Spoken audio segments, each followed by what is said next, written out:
Hey everyone, welcome to the Foreclosure Guy Podcast. I'm Bill. If you or someone you know is facing foreclosure or you've gotten yourself into a situation you never thought you'd be in, you're not alone.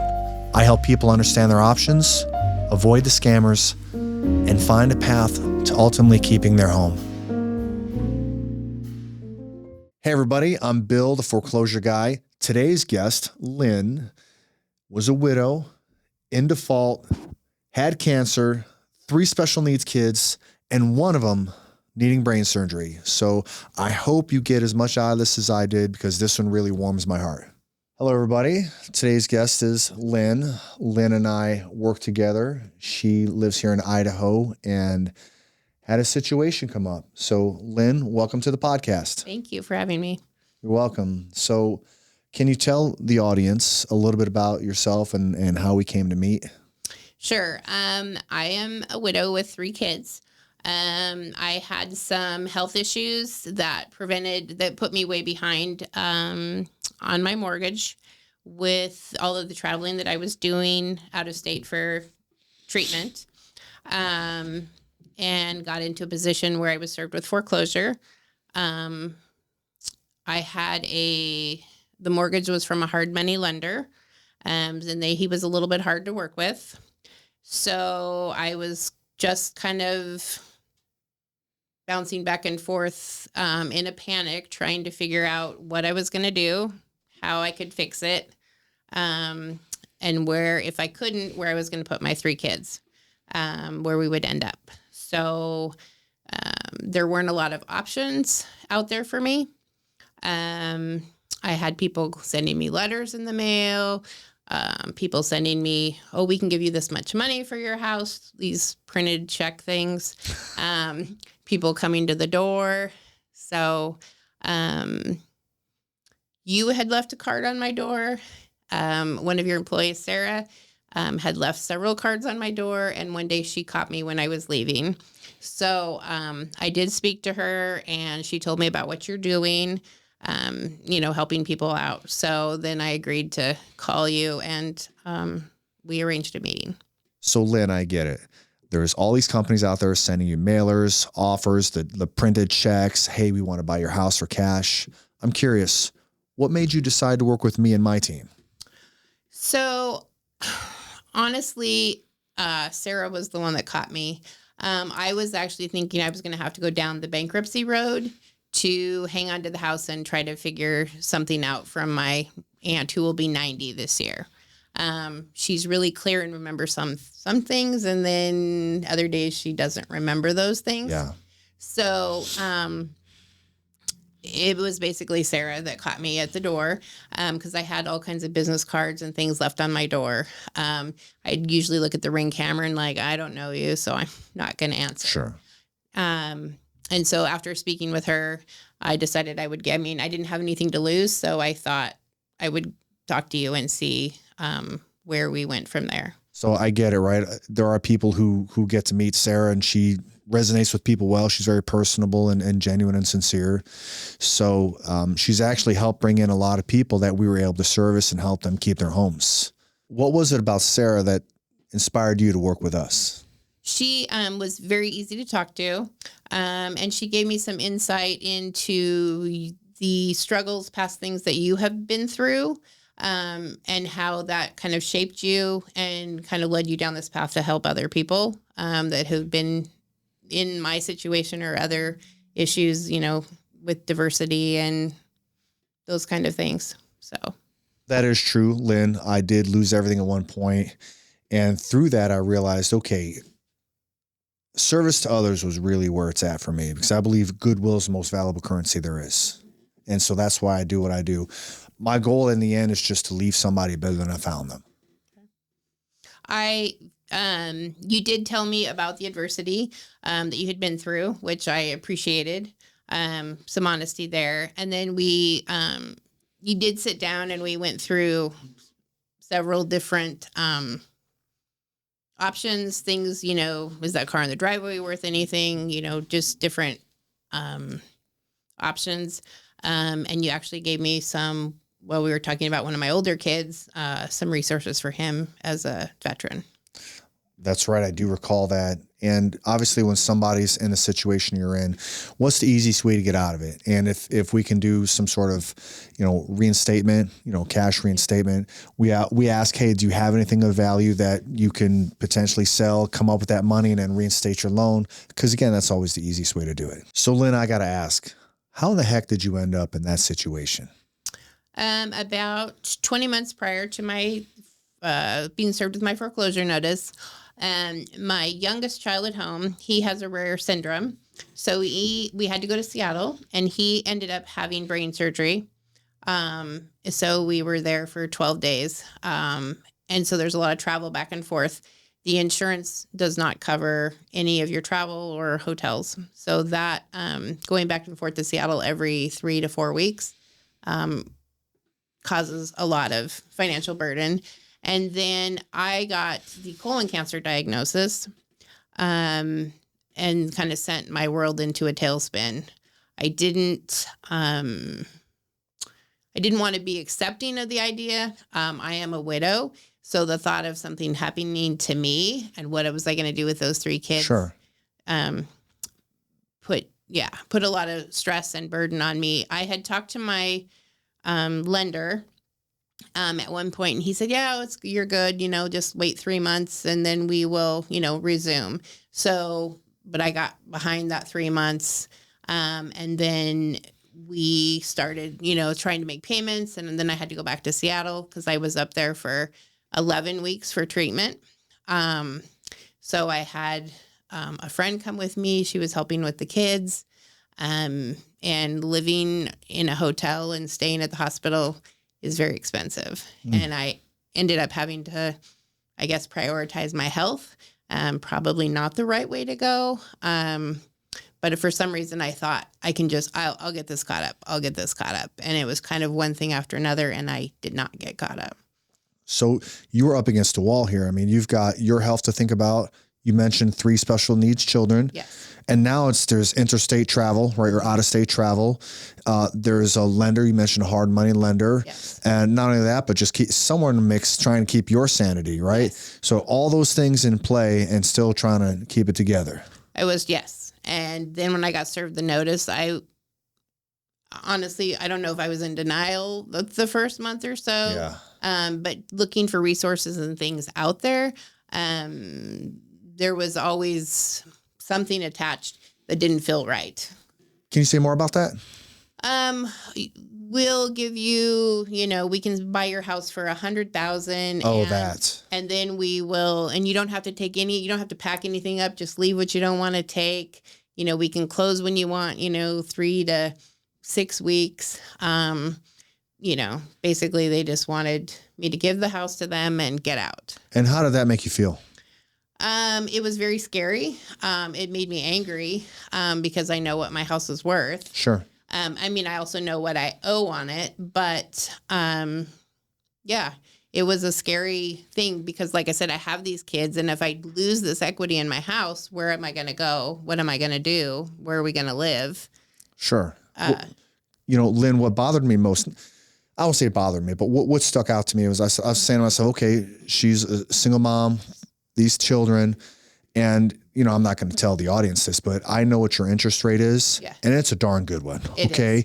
Not to mention you're in a brand new house. Mm-hmm. And I said to myself, if you lose this, like, you're never going to see this deal again. No, I'm not. And I said, okay, God, how do we help Lynn? Yeah. No. Cause I remember you sitting there saying, when was this house built? And, it's like, it's 5 years old. So right. Translation. What were rates around that time? Right. And I have a really good rate. Like I said, you'll never see that rate again. No. So, and I'm glad you got to keep that. Yeah, I did. And I appreciate that, every day. So, it was a huge help. One of the things that bothers me is you see these investors or companies or what have you, and they send all these letters to you, and they're disguising help. They're disguising it as help, but really we know what it is. Like, hey, we want to get your place on the cheap. And it feels like a wolf in sheep's clothing type situation. It does. It really does. And so many of them would come in like a bright orange envelope or bright pink or bright yellow, and I'm like, yeah, in the trash. I didn't even open them after a while. because I knew what they said and I Sure. wasn't interested. So it was, one guy came over and said, yeah, just, you don't have to take anything. We'll clean it out. We'll do, and I'm like, did any of those people actually ask you, hey, what do you want? no, they did not. Okay. They just wanted the house.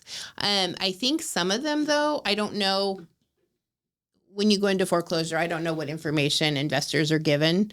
But I think they all thought because it was a hard money loan that there was another mortgage on top of it. So I think they thought they were going to get a real deal. I'm so glad you got to keep your house, right? For you and your 3 kiddos. But you touched on something earlier about your health struggles. Can I ask how that's going? I have gotten the all clear, ring the bell kind of treatment. I still have to follow up yearly with exams, labs and doctors. But I feel pretty good about where we're at right now. So I think we're moving in the right direction. And then my one, who had brain surgery, he is, recovered and doing much better. He had a lot of pressure on the brain. And actually they went in and punched a hole in the 3rd ventricle so the fluid would drain. And so now he has much better mobility and language. Wow. I don't say all that. That sounds like a great blessing. He's making improvements. Yeah, he's making improvements and I feel good. And we're just kind of moving forward in a positive thing. It was very nice to be able to tell my kids, we're having Christmas this year. And your birthday and those kinds of things, some stability for them is really the most important. Sure. So I greatly appreciate everything you've done, that you stepped in. My original foreclosure date was very close to when I met with you. And so he was able to get that pushed off a week so that we could get the agreement in order and in place and the reinstatement paid. Yeah. Well, it warms my heart to know that all these great things have happened for you, Lynn. Your health has improved, your son's health and your situation. And of course, right, that you actually got to have Christmas. Let's not gloss over that. That's pretty cool. Yeah. Cause they're 8 and 11. So that's a big thing for them. Yeah. I remember Christmas as a kid. I mean, what was more important than that? Right. Right. And that was my biggest fear is what, if we have to leave this house, where are we going to go? We don't have a lot of family around. I mean, we don't. So it's like, where are we going to go? Sure. And then what does that look like for my kids as far as stability, school, all of those things play into, a big part of it. I mean, the thought of having to go to a shelter or live with, I just was heart-wrenching. So I appreciate when you stopped in and, stepped in and helped push the foreclosure date off. And then, we made this agreement and you were able to work with me on it. So that was something that I really honestly never expected someone would step in and do by that point. So Lynn, on that note, I mean, there are times when I'll step in and we'll formulate that kind of unique solution for somebody in that situation. But I felt good about it. And, it worked out in the end for both of us. And again, I'm just glad that you and your family, right? You and your kiddos, I think your dog, right? You have a dog. Yes, we have a dog. He's all bark and no bite. Yeah. Well, I'm glad you all got to stay in your home. We are. I am great. I appreciate it so much. There really aren't words for that.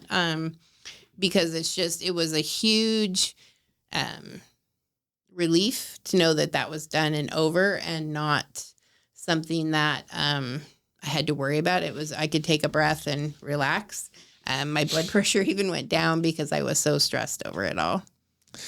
Well, yeah, I mean, I would be too. I remember, like I said, I lost everything at one point, and like, where are you going to eat? Where are you going to sleep? I mean, it's very stressful. It is. And if it was just me, I mean, it wouldn't have been ideal, but it would have been less stressful. But when you have these kids, it's, important for stability. And so, I've been able to turn things around and finances and get things caught up. And if I wouldn't have been able to do that without your help. Well, you're back in the win column now, Lynn. Yes, I am.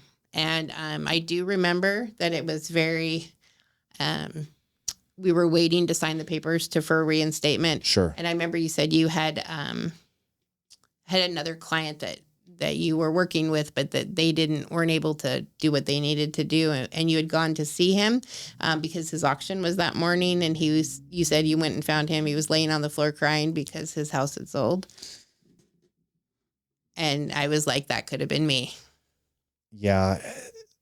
Look, Lynn, I'm here to help whoever needs it, wants it, but they have to be an active participant, correct, right? And it doesn't matter. I mean, I could sit here and give you the truth and tell you, hey, look, here's your options, and you've got to do something, because if you don't, this is inevitably what's waiting for you. And, he quit answering his phone. I mean, I tried to help them up until the end. They wanted to keep the house, or wanted their lender just to cancel the auction. It's not going to happen. No. And so if you do that, you're at the mercy of whatever the highest bidder is willing to pay at a cash auction for a house they can't walk, see, inspect, or, return if they don't like it.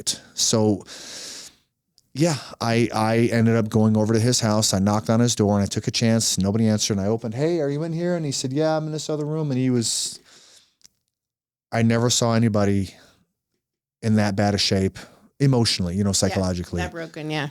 And he laid on the floor and he just cried. And I just sat there with him for a little while. And he mentioned he had this other property. And I said, okay, so you're not totally out, right? You can go to that other, it was just land. There was no structure. And I said, so you can go there. You can try to build something on it. Even if you park like a fifth wheel or whatever on it. So you're not totally out. And I stayed with a while, and I wanted to speak hope into him, because he didn't have any in that moment. Well, and that really resonated, I mean, I already knew the things, but what it really resonated was like, wow, that could be me, I mean, I had my bankruptcy paperwork filed, but, that's only a short-term solution. You sure, yeah. With the money. So, no, I was very grateful for all of your help, and that you disregarded your mentor's advice. And, it was fabulous. My kids are very appreciative, and I mean, they weren't aware of anything that was going on, but without you, we would be, I don't know. Well, I'm grateful to know I could make a difference for you guys. And just to give the audience some context, I did have someone tell me to offer Lynn some money to leave her house and just take over the existing loan. And I remember pulling up to her house, and I was just at a moral crossroads. Like, I had this big dilemma, and I was like, man, something just does not feel right about it. And, when you have like a mentor, somebody that you look up to who gives you certain advice, you want to feel like, hey, what they're telling you is probably more credible than what you're thinking, because, hey, they're older and wiser, and they've been there, and they've got to be smarter than me. But in my heart of hearts, when I just knew it was wrong. And I remember, God, please tell me, how do I serve this family? How do I serve Lynn? How do I serve her children? Because kicking them out of their home, it didn't seem right. It in my heart, it just felt wrong. And I said, okay, let's just go inside, service mindset, servant's heart. And we're going to see how we can keep Lynn and her kiddos in the home. And you know what? That's what we did. And I sleep just fine at night knowing that. So Lynn, I'm sure by now you realize you're not alone in this scenario. Yeah. Most people are just one catastrophe away from being homeless or losing their home. What advice would you give to somebody who might be in a similar situation to what you were in? Don't ignore the notices, because you only have a certain amount of time from when you get served your notice to the thing. And part of mine was, I think, denial. I can figure this out. Sure. And that was probably what put me in a bigger situation, in a worse place, because I was running out of time when I met you and we went into that. Some of it, I think, was just plain denial. I don't want to know. I'm just going to throw these notices from these other people away. My biggest thing would be to reach out to someone. There are people out there willing to help. And you might have to reach out to 3, 4, 5, 6, 7, 8 people. But I would also recommend that you be very cautious in who you deal with, what kind of terms they're offering, and really what is the true story there. Maybe do some research on that to see, because it is a very aggressive thing that these people are doing. Sure. They want to, I don't want to say they prey on people, but because we've put ourselves in that situation, but I would definitely ask for help much sooner than I did. So, Lynn, I've got to ask, how did you feel when you first got served that paperwork saying, hey, this property is now in default? Sick to my stomach. Okay. And after you and I figured out a solution for you and we shook hands and I left that day, how did you feel then? Relieved, very relieved. I could take a breath. Okay. And that was several months ago. That's probably 6 months ago. Yeah, it was more than 6 months, It was more than 6 months ago. It was 8 months ago. And now? Now I feel good. I have all my bills on track, and yeah, I don't have that stress that I had. So, Lynn, I've got to share one last thing. I don't often meet somebody who's in foreclosure. They're having cancer, and one of their children is having brain surgery. Wow. And you've got all that stuff is better now. It is. Yeah, we are in a good place, medically, financially, physically. So it has been a roller coaster journey, lots of hills and valleys, but we made it through it. And I think, like I said, right now, everyone is good and we're headed in the right direction. Wow. So what a win. Big win. It was a big win, win. And like I said, I have you to thank for a lot of that. It's my pleasure. Thank you. And Lynn, thank you for allowing me and my team to serve you. Thank you very much. Yeah, I appreciate it so much. There are no words.